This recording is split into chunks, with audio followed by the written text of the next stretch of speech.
Vertebroplasty. The rise and fall of a convenient truth. Perhaps I should title this presentation The Rise and Probable Imminent Fall of the Medical Procedure Vertebroplasty. Like all medical treatments and procedures, vertebroplasty involves an original story, a hypothesis, that begins as a tentative exploration and evolves over time with practice and medical research to become standard medical practice. Never without research to validate the story, most medical research generally only proves its worth. That is the intention of medical research. And of course, also there is business, much business.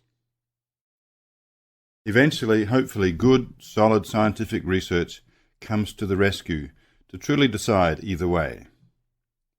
But is the cavalry too late? This story began for me when I was journal surfing in an online university library. I came across an intriguing editorial in the Spine Journal written by the editor-in-chief himself, Dr. Eugene Carrigy. The title read The Vertebroplasty Affair, subtitled The Mysterious Case of the Disappearing Effect Size. Even better was the very first sentence, invoking the ever-omnipotent detective Sherlock Holmes. Looking back, Watson, it may have seemed too good to be true. There were the usual clues. Now I was truly intrigued and fully engaged in the vertebroplasty affair. I could sense a controversial, interesting, entertaining and revealing story. I had to see it through thoroughly. Eloquently, Dr. Carrigy continues, societies and governing bodies praised the clever innovation, sounded the trumpet, and sotto voce both perfunctorily and judiciously called the usual suspects to take the stand. That is, high-quality, randomized clinical trials to give testament to anecdotal assumptions. And, he continues, it took a decade to round them up. I favour and admire the creativity and art in medicine, but in the end it must all stand up to the highest scientific research standards. This involves observation, question and experiment, as we were introduced to by the father of modern science, Galileo. Observation that sees something new and different, question that challenges the story, an experiment that changes the story. And finally, a willingness to trust the research even though it goes against popular belief.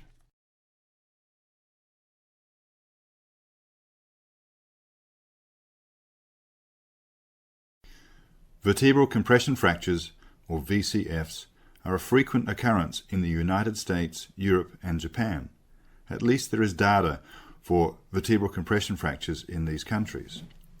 750,000 persons suffer a vertebral compression fracture every year in the United States and 1.4 million in the three regions combined. In this photograph, we see a vertebral compression fracture. Notice how the normal shape of the vertebra is deformed.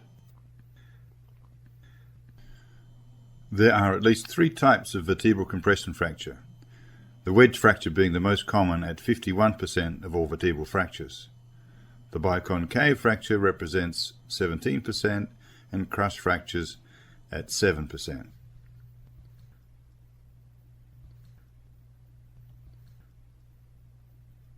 The most frequent vertebral level for a fracture is T12 and L1. Together they comprise 58% of all vertebral compression fractures. Overall, thoracic and lumbar regions are equally prone to fracture. The vertebral compression fracture is the most common fracture of all osteoporosis fractures. Culprit traumas include lifting, especially with outstretched arms, and most frequently by far from falls. Vertebral compression fracture affects 1/4 of women over 50. Only 1/3 become clinical and painful. Unrecognized fractures show up frequently at other times, often without any recall of major trauma. Once a woman has a vertebral compression fracture and they are over 65, then they have a 1 in 4 chance of refracture within the next 5 years.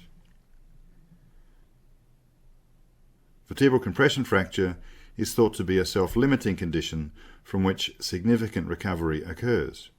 However, a vertebral compression fracture represents the beginning of a year of decline in health for that person.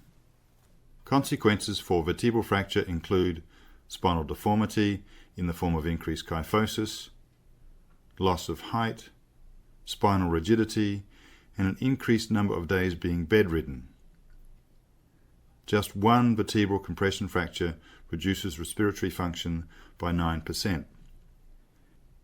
These fractures are often severely painful for 6 weeks, with a visual analog scale for pain at 7 out of 10, and many develop chronic spinal pain for 1 year or more. One study followed a population over 22 years to find that those who suffered a vertebral compression fracture died sooner than their neighbours at a significant rate of 91.1 per 1,000 compared to 62 per 1,000. Treatment for vertebral compression fracture is traditionally quite simple. It involves a combination of bed rest, bracing, and medications.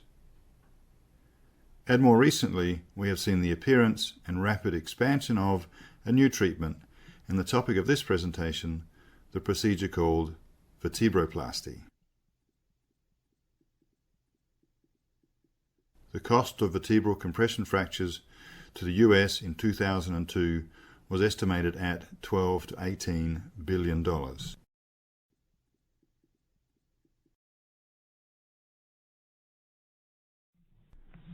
On this slide, to the left, we see a vertebral fracture, and on the right, the same fracture now has a large black mass in place of the fracture. The black material on X-ray is polymethyl methacrylate. It is also referred to as PMMA. It is a synthetic polymer, an acrylic cement, or simply bone cement.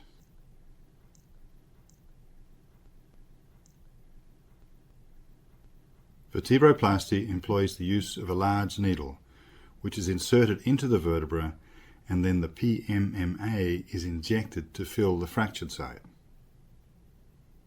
which you can see then clearly restores the shape and normal height of the vertebra. Vertebroplasty was first reported in the literature in 1987 when a French team, Galibert et al., provided a preliminary report on the use of vertebroplasty for spinal fracture. Jensen et al. In 1997 reported that 47 patients with spinal fracture treated with vertebroplasty had 90% pain relief within 24 hours. In 1999, Martin et al. Similarly had great success. Again, of those showing improvement, they reported complete relief of pain. Further, Deramond et al. In 1998 report, and I quote, immediate and complete relief of pain in 90% of patients. Diamond and Co. compared vertebroplasty to conservative treatment. 55 patients denied the procedure and were therefore included as the non-randomized control group.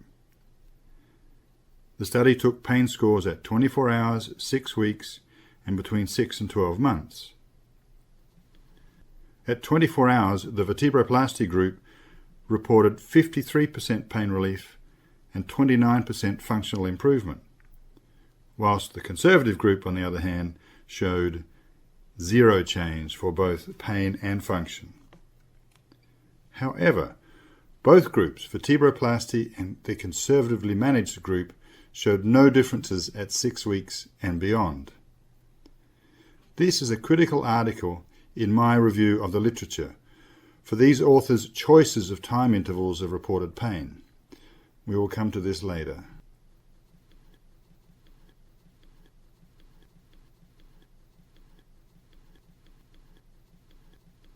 So, vertebroplasty is on a roll. It works magic in just 24 hours. In fact, it becomes very popular in the United States as recorded by Medicare. Every person in the US over 65 and enrolled in Medicare constitutes a large, widespread population for obtaining statistics on medical conditions and procedures. For every 1,000 persons enrolled in Medicare, 0.73 will receive a vertebroplasty. This is the national average. For the 277 regions defined by Medicare, the number of vertebroplasty procedures performed has doubled in the 6-year period between 2001 and 2006.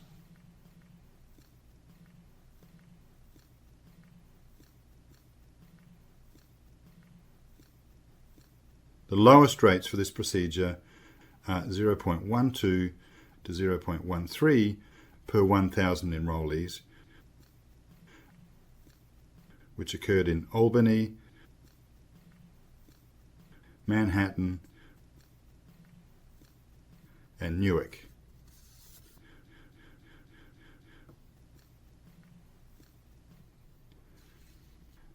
There were 105 of the 277 regions that were 25% lower than the national average, and there were 66 regions 30% above the national average. The highest rates were greater than 3.0 per 1,000 Medicare enrollees. Topeka, Kansas, Fort Wayne, Indiana, and Asheville, North Carolina all fell into this group. To put this clearly in perspective, for the regions compared above, if you live in Topeka, Kansas, 35 persons per 10,000 Medicare enrollees will receive a vertebroplasty.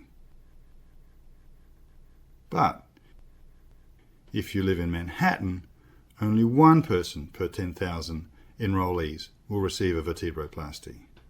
That is 30 times difference between these regions. There are likely many reasons for the differences between the rates of vertebroplasty performed in these regions.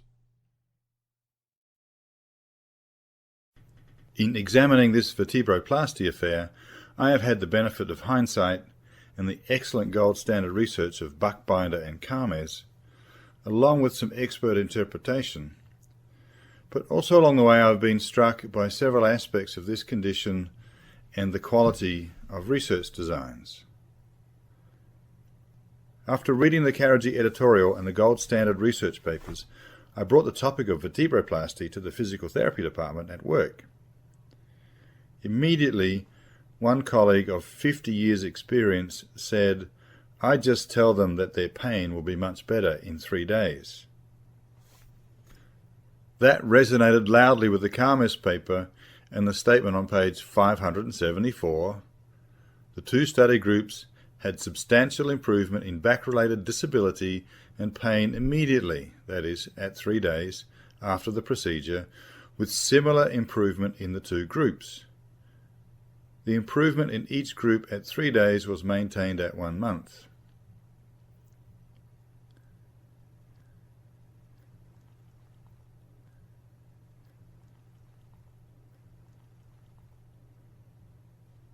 Thirdly, Klaasen et al. Reported on 431 patients with vertebral fractures. 229 of these improved within the first week and therefore did not receive a vertebroplasty. That's greater than 50% of presenting patients improving immediately and not requiring intervention. The remaining 202 patients were randomly split into 2 groups. 101 patients were assigned to receive a vertebroplasty, and 101 patients were assigned to conservative management. Later, 10% of this second group transferred to vertebroplasty. Hence, 90% of the 330 eligible patients improved significantly within 1 month without intervention by vertebroplasty. and 75% of patients with vertebral fracture presenting to the 6 hospitals participating in this research improved without intervention. Hence the question, what might have happened to the other 101 patients assigned to vertebroplasty if they did not receive the procedure? Did they really need it? Just wait 3 days and many will be better. Wait 1 month and likely all will be better. Hence, a research study that pits vertebroplasty against conservative management and sets up the design for measurement of pain at 24 hours and then at 6 weeks is glossing over the true observed data for vertebral fractures. This is not science. This research design is poor by ignorance or favour and will give misleading results about the natural history and the need for intervention for vertebral fracture and the true effects of vertebroplasty. Which is why I have called vertebroplasty a convenient truth. It has been set up to work better than conservative management when in fact it is no better. As such, it is neither efficacious or ethical, but merely convenient. At this point, I want to remind us all about what is good evidence and what is good research and what is not. The standard for research quality and power is set by the Centre for Evidence-Based Medicine in Oxford, United Kingdom. 5 levels of research have been defined, with level 1 being at the top of the list. In level 1, randomized controlled trials are utilized to determine the effectiveness of a treatment procedure. Level 2 involves cohort studies where people are followed over time. For example, the Framingham Heart Study, where beginning back in 1948, 5,209 adult subjects have been followed for their heart health and making available data for the effect of exercise, diet, and medication on cardiovascular disease. In level 3 case control studies, 2 matched groups are followed, e.g. smoking versus non-smoking. Level 4 case series follows patients after similar treatments, but is not as powerful as level 3 case controlled studies. Level 5 is the lowest on the list and simply involves expert opinion. Hulme et al. In 2006 reviewed 1,000 PubMed articles for vertebroplasty and kyphoplasty.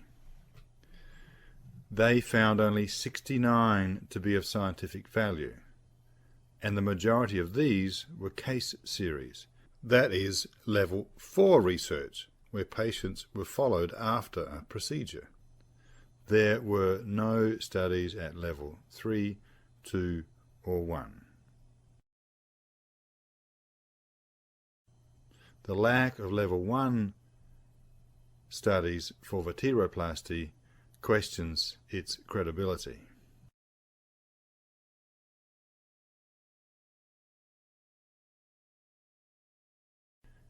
The level 1 studies finally came in 2009 and found no difference between vertebroplasty and a sham procedure.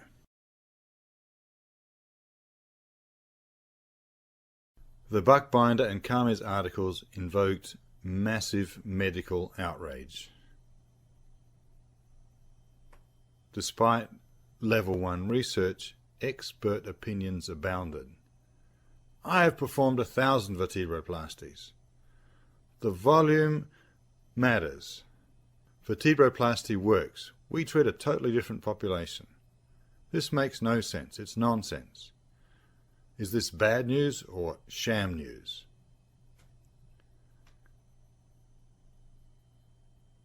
Several letters to the editor were scientifically replied to by Buchbinder and the Kames group.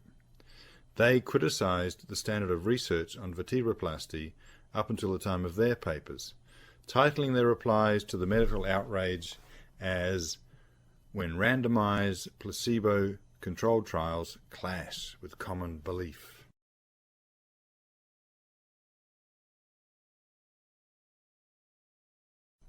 They made 5 criticisms. Firstly, the favourable natural history of vertebral fractures. They all get better anyway, despite what you do. Secondly, regression to the mean. Severe pain will improve upon repeated measures. Third, the placebo effect is accentuated by invasive treatment. Fourth, in unblinded assessments, patient expectation is likely to be influenced by passionate advocates for the treatment. And fifth, those lost to follow-up typically have worse outcomes than those that don't get lost.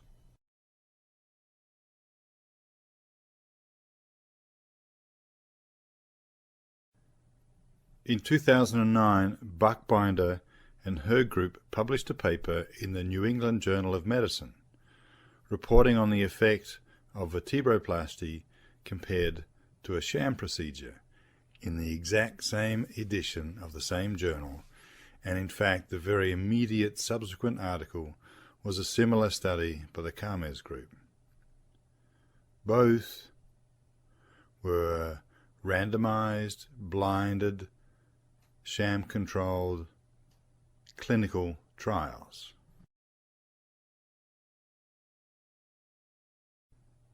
The sham versus vertebroplasty procedure proceeded thus. The patient was laid prone. A needle was inserted into the periosteum of the pedicles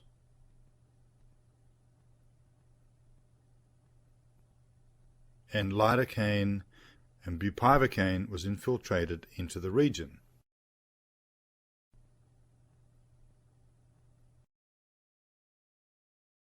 Then, in the case of the vertebroplasty procedure, an 11 to 13 gauge needle was used to penetrate the target vertebra, and PMMA was injected into the fracture site.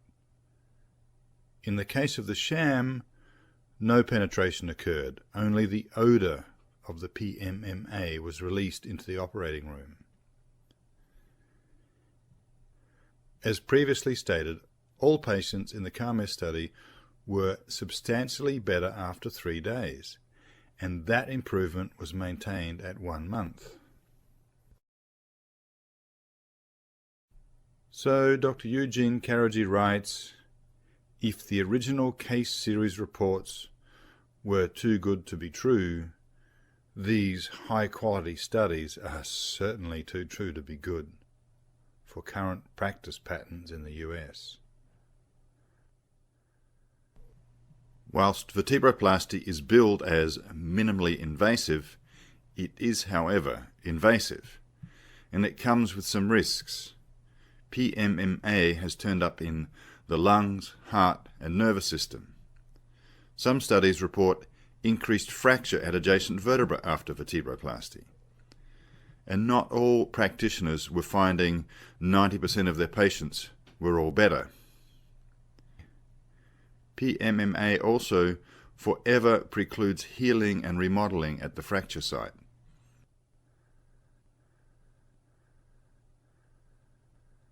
Despite the current potent research, Dr. James Weinstein of the journal Spine laments, it remains to be seen whether there will be a paradigm shift in the treatment of vertebral compression fractures with vertebroplasty.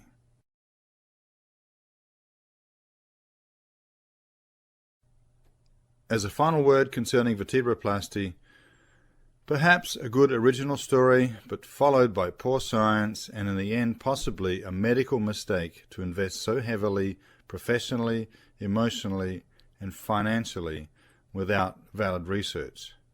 So I say, beware the story.